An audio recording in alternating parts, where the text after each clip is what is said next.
नमस्कार, मैं हूं सोमी प्रकाश बेटा और मेरे साथ है मेरे सहयोगी हितेश परिहार। आज हम आम आदमी पार्टी के डलहौजी विधानसभा क्षेत्र के अध्यक्ष के साथ हैं।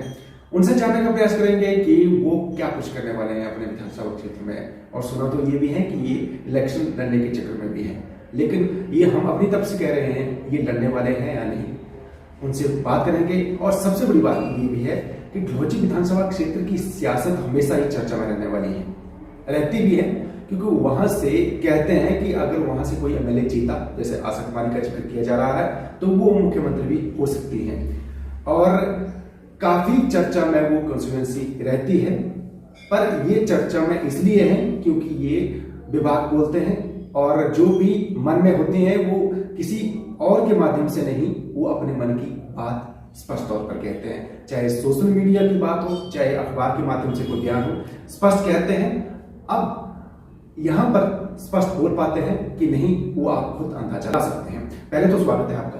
धन्यवाद। अच्छा, मुझे बताओ कि आप, नाम है आपका मुनीर सलीम, तो मुनीर सलीम पहले शुरुआत में यही कहे कि आम आदमी पार्टी के क्यों हुए? सबसे पहली बात जो मैं आपसे करना चाहूंगा वो है कि मैं डलहौजी विधानसभा क्षेत्र का निवासी हूं। डलहौजी विधानसभा क्षेत्र का सिर्फ नाम ही फैंसी है।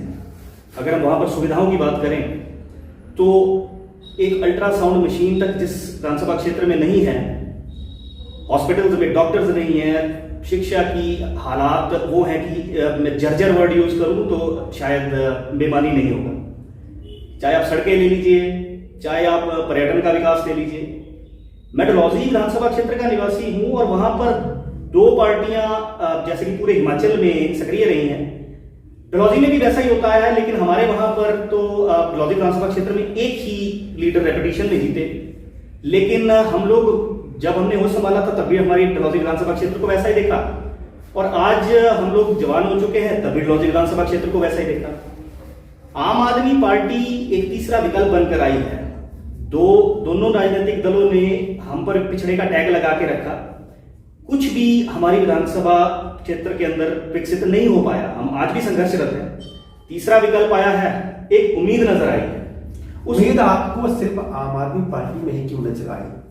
क्योंकि जैसे कि मैं बता चुका हूं कि दोनों ही राजनीतिक दल डलहौजी विधानसभा क्षेत्र में अपना अपना मौका देख चुके हैं, लेकिन कुछ बदलाव नहीं आया। तो तीसरा विकल्प दिल्ली में जिस तरह से थर्ड टर्म में सरकार चल रही है और दिल्ली में जो मेजर फैक्टर्स डलहौजी विधानसभा क्षेत्र जिससे हिट है वो है मेडिकल्स और शिक्षा, पर्यटन, इस सब में एग्जाम्पल सेट किया है दिल्ली गवर्नमेंट ने। तो मेरे ख्याल से आम आदमी पार्टी के मॉडल से बेहतर डलहौजी विधानसभा क्षेत्र को अभी कोई मॉडल की जरूरत नहीं है। अच्छा, मुझे लगता है कि जैसे दिल्ली मैदानी एरिया है और ये पहाड़ी एरिया है, तो आपको लगता है कि आम आदमी पार्टी जैसा दिल्ली में कर पाई है वो डलहौजी विधानसभा क्षेत्र में या चंबा जिले की जैसी सियासत है उस हिसाब से फिट हो पाएगी आम आदमी पार्टी? देखिए, अगर मैं हमारे विधानसभा क्षेत्र या जिले के अस्पताल ठीक करने की बात करता हूं तो इसमें भूगोल तो कोई भी जटिलता पेश नहीं करता है बीच में। अगर मैं शिक्षा सही करने की बात करता हूं तो स्कूल के इंफ्रास्ट्रक्चर खड़े हैं, उसमें फैसिलिटी डालने की बात कर रहे हैं, तो इससे ज्योग्राफी का तो कोई लेना देना नहीं है मेरे ख्याल से। अगर हम सड़कें अच्छी करने की बात करते हैं या किराया फ्री करने की बात करते हैं तो इसमें हमारे भूगोल का और दिल्ली के मैदानी क्षेत्र होने का मुझे नहीं लगता कि कोई भी संबंध है। आप मुझे ऐसा लग रहा है कि जो आप फ्री, एक वर्ड आपके मुंह से निकला है, क्या फ्री की आड़ दिलवाने के लिए आप आम आदमी पार्टी से जुड़े हैं? सर, वर्ड फ्री नहीं है, एक्चुअल में वर्ड है कॉम्प्लीमेंट्री। कॉम्प्लीमेंट्री वर्ड का मतलब ये होता है कि एक हाथ से कोई कुछ देता है और दूसरे हाथ से वापस लेता है। हमारी जनता टैक्स देती है, डायरेक्ट एंड इनडायरेक्ट दोनों तरह के टैक्सेस। एक पेंसिल खरीदी है, हवाई जहाज, टैक्स तो देना ही पड़ता है। इनडायरेक्ट टैक्सेस को हमारी जनता समझ नहीं पाती। कुछ परसेंटेज के हमारे इनकम टैक्स के जो पेयर्स हैं, सिर्फ ये बोला जाता है कि वो डायरेक्ट टैक्सेस दे रहे हैं। इनडायरेक्ट टैक्सेस हर एक नागरिक पे करता है और वही टैक्स का पैसा सोशल सिक्योरिटी के रूप में उसे वापस मिले, ये हर एक नागरिक का अधिकार है। तो मैं ये कहूंगा फ्री वर्ड नहीं है। अच्छा, मुनीर सलीम बोलना अच्छा जानते हैं, ठीक है, मुझे ऐसा लग रहा है, और आपने बड़ा अच्छा वर्ड फ्री को डिप्लोमेटिक तरीके से उच्चारण किया है कि कॉम्प्लीमेंट्री है। ठीक है, आपका अच्छा वर्ड बोलना भी अच्छा लगता है, कॉम्प्लीमेंट्री है। लेकिन आपको नहीं लगता कि जिस तरह से अन्य कंट्री में दिवालीपन होता रहा है कंट्री का फ्री करके, वही नौबत कंट्री में ऐसी फ्री फ्री चीजें मिलती रही तो वैसी स्थिति तो आ सकती है ना।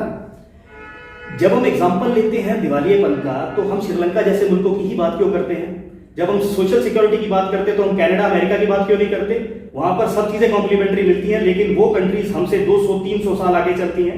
मुझे लगता है कि हम चंबा में बैठकर बड़ी बड़ी कंट्रियों का कंपैरिजन करेंगे तो मुझे लगता है बेहतर नहीं होगा, लेकिन चंबा के हिसाब से अगर सोचा जाए तो ये ऐसा कर सकती है। इसका सीधा सा जवाब तो ये है क्योंकि बाकियों ने नहीं किया, और हम इसलिए कर सकते हैं क्योंकि आम आदमी पार्टी ने ये एग्जाम्पल सेट किया है, हमने करके दिखाया है, इसलिए बोल रहे हैं। अच्छा, मुझे लगता है कि पहले ये स्पष्ट करिए कि मुनीस सलीम, एक सलीम खान, वीरेंद्र शर्मा टिकट के पहले ही दावेदार है। ठीक है, आप मानेंगे नहीं मानेंगे, लेकिन जनता जानती है। स्पष्ट तो करें कि लड़ेगा कौन।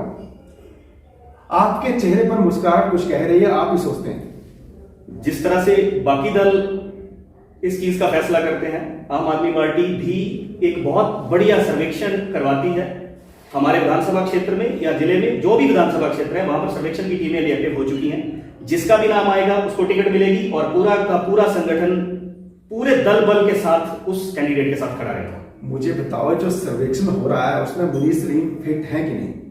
सर ये तो अब डलहौजी विधानसभा क्षेत्र की जनता बता सकती है। सलीम खान फिट है कि नहीं? बिल्कुल फिट है। अच्छा, आप चाहते हैं कि सलीम खान वहां से लड़े या मुनीस सलीम वहां से लड़े? दोनों में से कंपैरिजन करें तो ये फैसला झाड़ू वालों में रहने देते हैं। अच्छा, आपको लगता है कि झाड़ू ही फैसला करने वाला और झाड़ू कौन लगाएगा ये आपके ऊपर डिपेंड है? झाड़ू आप बोलेगा आम आदमी पार्टी के ऊपर डिपेंड है। बिल्कुल, हमारे राष्ट्रीय संयोजक अरविंद केजरीवाल जी हैं, नीतियां वो बनाते हैं और उनकी एक बहुत इंटेलिजेंट टीम है। बाकी पार्टियों के कंपैरेटिवली आम आदमी पार्टी की सर्वेक्षण की टीमें, सर्वे टीम्स बहुत ज्यादा एफिशिएंट है कंट्री में। अगर मैं कंपैरिजन करना चाहूंगा, हमारे कैंडिडेट्स जो आते हैं उन टीम्स के फाइनल एक सर्वे के बाद ही आते हैं। अच्छा, सर्वे तो चलो चल रहा है, लेकिन मुझे लगता है, बताओ कि सर्वे में जिस तरह से चल रही है हालात, तो क्या चंबा जिले में आपको नहीं लगता है कि जो भाजपा और कांग्रेस से रुष्ट नेता है वही आप पर अधिकार जमाने वाले हैं? मैं ये पूरी जिम्मेदारी से बात कह रहा हूं क्योंकि होता ऐसा है कि आप पहले इतिहास देख लीजिए अपनी पार्टी का। ठीक है, वहां पर जो शुरुआत में चेहरे होते हैं, बाद में उन चेहरों को बदलकर ऐसे चेहरों को तवज्जो दी जाती है जो कहीं ना कहीं पॉपुलर होते रहे हैं। देखिए, जो बात आपने कही है, मेरे पास इसके कोई लाइव एग्जांपल्स तो नहीं है क्योंकि अभी अभी हम लोग पंजाब का इलेक्शन, हमारी ड्यूटीज भी थी, हम लोग वहां पर कैंपेनिंग भी करके आए हैं। सबसे रोचक तो चन्नी जी का ही सीट ही थी, आप जानते हैं। और वहां पर एक बहुत ही एक आम नागरिक ने, पुराने वर्कर, मैं वर्ड यूज करूंगा, पुराने कार्यकर्ता को टिकट मिली थी सिटिंग सीएम के अगेंस्ट, और उन्होंने वो सीट निकाली भी है। और दिल्ली के भी आप सारे के सारे आप हमारे एमएलए उठा के देख लीजिए, या जो जीते जो हारे उनके भी, आपको कोई भी ऐसा पैराशूटर वहां नहीं मिलेगा। और रही बात, अगर कोई इन्फ्लुएंशियल चेहरा है और हमसे जुड़ना चाहता है तो वो हमारा कार्यकर्ता है, हम हाथ जोड़ के उसका स्वागत करते हैं। मुझे ऐसा लग रहा है कि जिस तरह से मैं परिस्थितियां देख रहा हूं, वर्कर बनना नहीं चाहता है, लीडर बनना चाहते हैं। सर अब देखिए, अगर हम लोग एक धारणा पर चलेंगे, जिस तरह से बाकी की पार्टियां आम आदमी पार्टी को प्रपोज कर रही हैं हमारी सोसाइटी में, वो बहुत से हथकंडे बना रही है। उसमें से एक ये भी है कि हमारे वर्कर को तोड़ना कैसे है। उसमें अब ये कुछ अफवाहों में एक अफवाह ये भी है कि हमारा सारे वर्कर जो है वो लीडर बनना चाहते हैं। ऐसा कुछ नहीं है। जो लोग पदाधिकारी हैं अपनी अपनी जिम्मेदारी को बहुत अच्छे से निभा रहे हैं। अच्छा, पदाधिकारी तो आपके बहुत से थे जिन्होंने नींव डाली आम आदमी पार्टी की प्रदेश में, वही भाजपा में जा पहुंचे। जब चुनाव आता है जी, तो ये राजनीतिक गतिविधियों का ही एक हिस्सा होता है कि कुछ लोग कांग्रेस छोड़ के हमारे पास आम आदमी पार्टी के पास आएंगे, कुछ लोग आम आदमी छोड़ के भाजपा में जाएंगे। अब मैं ये कह सकता हूं कि कुछ लोग, शायद मौकापरस्त वर्ड यूज करना कोई गलत नहीं रहेगा, कि कुछ लोग मौकापरस्त होते हैं जो इधर से उधर जंप करने में ही अपनी भलाई समझते हैं। अच्छा, जो आए थे पदाधिकारी बने थे वो मौकापरस्त थे, इसलिए वो दूसरी पार्टी में चले गए। मेरे नॉलेज के हिसाब से तो यही है। और सुना तो यह है कि उन्होंने तो आपको पार्टी ज्वाइन करवाई थी। मुझे जिन्होंने पार्टी ज्वाइन करवाई थी जी, वो आज भी पार्टी के साथ पूरी निष्पक्षता से और पूरी ताकत से आज भी वो पार्टी के साथ। आप कह रहे हैं, लेकिन कहीं ना कहीं मैंने ये भी सुना है कि जो आम आदमी पार्टी के जो पदाधिकारी है वो कांग्रेस और बीजेपी के कहने पर बहुत चीजें उलट-पुलट करने वाले हैं। अब बौखलाहट लोगों से बहुत कुछ करवाती है। तो छोटा सा अगर पंचायती का चुनाव भी हो, उसमें भी बहुत सारे उलटफेर और मैं कहता हूँ हुल्लड़बाजी वर्ड यूज करूंगा, करवाई जाती है। और हम तो फर्स्ट टाइमर्स हैं हिमाचल में, हमें पता है कि ये दो बड़े राजनीतिक दल बहुत सारी चीजें भी करवाएंगे, लोगों को प्लांट भी करवाएंगे, हमारे साथ छेड़खानी भी करेंगे, लेकिन जिस दिन नतीजे आएंगे चुनाव के वो कुछ और बोलेंगे।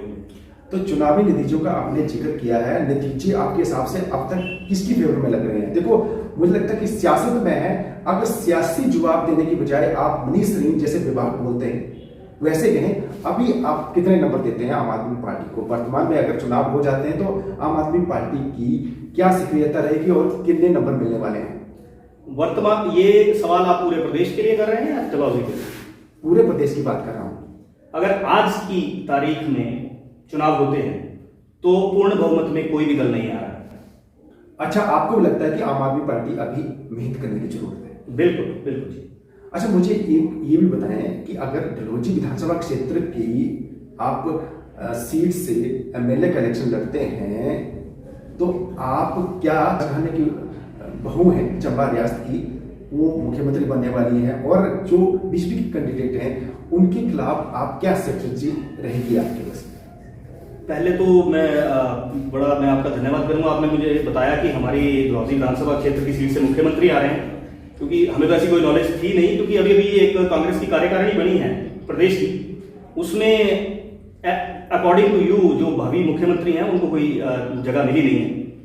और रही बात राजघराने की या राजघराने की जो प्रथाएं चलती आई हैं, देखिए प्रथाएं तो मुगलों की भी टूटी, प्रथा तो अंग्रेजों की भी टूटी।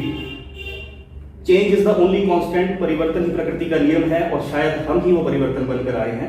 पर आप नहीं चाहते कि चंबा जिले से कोई मुख्यमंत्री बने?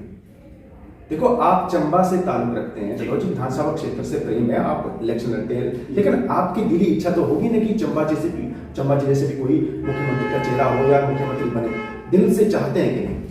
सर, चाहते तो हम ये भी हैं कि कांगड़ा की जो पार्लियामेंट्री सीट है वहां से प्रधानमंत्री आ जाए। नहीं, पर मुझे लगता है कि वो डिप्लोमेटिक आंसर हुआ, और जो मैं पूछना चाह रहा हूँ कि आप दिली चाहते हैं कि दिली तौर पर चाहते हैं कि चंबा जिले से कोई मुख्यमंत्री बने? सर, दिली तौर से जब से मैं राजनीति से जुड़ा हूं हम ये चाहते हैं कि जिला चंबा से मुख्यमंत्री आए, लेकिन मैं एक पॉलिटिशियन हूं, हम लोग बहुत मैथमेटिक्स को पढ़कर, लोगों को स्टडी कर डिप्लोमेसी बोलिंग वर्ड यूज करना चाहें तो कर सकते हैं, सब चीजों का आकलन करके तीसरा दल है, हम भी जानते हैं सच्चाई क्या है और क्या नहीं। अगर यहाँ से मुख्यमंत्री या उप मुख्यमंत्री आ सकता है भविष्य में, तो तीसरे दल से आ सकता है, ये हम भरोसे से बोल सकते हैं।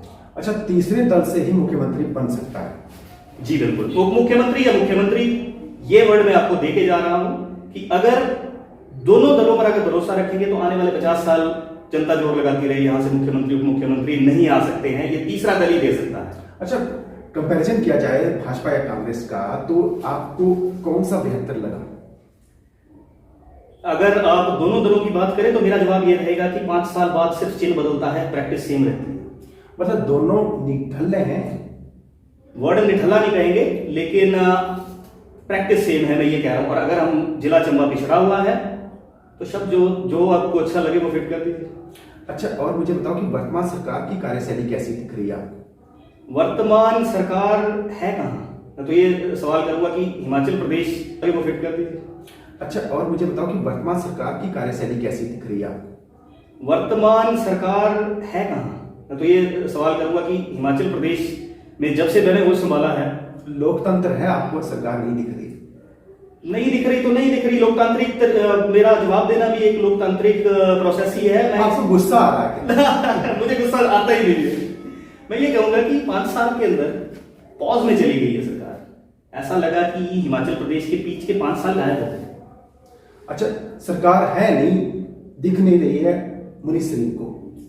मुझे सरकार तब दिखती अगर सरकार ने ऐसे कोई रेवोल्यूशनरी फैसले लिए होते या खुद से एटलीस्ट कोई फैसले लिए होते। मीडिया में बड़ी चर्चा रहती है कि ये हो गया वो हो गया, आप पढ़ते नहीं या दिखता नहीं आपको? मैं देखता हूं, मैं पढ़ता हूं, लेकिन मैं ढूंढता हूं तो मुझे मिलता नहीं। विकास नहीं दिख रहा है? नहीं, मैं जिला चंबा का निवासी हूं, खासकर डलहौजी विधानसभा क्षेत्र का निवासी हूं। मेरा क्षेत्र जैसा था वैसा ही। अच्छा, मैं डलहौजी की सियासत से आप बड़ा चेहरे बन गए हैं, आम आदमी पार्टी के हैं, मुझे ये भी सुनने में आया है कि जब हमारे टूरिस्ट डलहौजी पहुंचते हैं तो वहां के लोग कहते हैं कि चंबा मत चाहिए, धूप है। आपसे इसलिए जवाब पूछ रहा हूं क्योंकि आप उस एरिया से ताल्लुक रखते हैं। इसमें सच्चाई कितनी है? क्योंकि चंबा भी तो जो चंबा हेडक्वार्टर है वो भी चंबा जिले का एक हिस्सा है, तो ये कहना गलत नहीं है कि डलहौजी से वापस चले जाओ, चंबा मत चाहिए। देखिए, ये जो भी आप जहाँ से भी जो भी आपका सोर्स है जिसने आपको ये बात बताई, ये बात बहुत गलत है, क्योंकि मैं डलहौजी का ही रहने वाला हूँ। बनिस्पत इसके मैं एक चीज़ और बताऊंगा, इसमें राजनीति नहीं डालेंगे। पिछले साल के मेरे कुछ प्रेस नोट्स हैं जिसमें हम लोगों ने आवाज़ उठाई है पूरे जिले के पर्यटन को लेकर, पर्यटन विकास को लेकर, चाहे वो कोई सी भी हमारी साइट हो, कई साइटें अछूती हैं, कई वाटर बॉडीज अछूती हैं, सबको लेकर बात की है। तो जब आवाज़ उठाई थी तो डलहौजी विधानसभा क्षेत्र के निवासी नहीं उठाई थी। चलो, मतलब अच्छा बोल देते हैं, और मुझे लगता है कि उम्मीद है कि आप ऐसा ही बोलते रहेंगे। आज हम हल्का सा इंटरव्यू इसलिए करेंगे क्योंकि लंबा नहीं खींचेंगे, क्योंकि अभी जब इनको टिकट मिलेगी तो दोबारा हम इनके साथ बात करेंगे। फिलहाल यहीं पर हम देते हैं इस इंटरव्यू को। बड़े ही बेबाकी से उन्होंने चीजें कही हैं। बहुत बहुत धन्यवाद। धन्यवाद जी, और बड़ा बड़ा धन्यवाद आपका पर्सनली भी मैं कहना चाहूँगा कि आपने अपना बहुमूल्य समय निकाला इंटरव्यू करने के लिए। जय हिंद, जय हिमाचल, जय डलहौजी।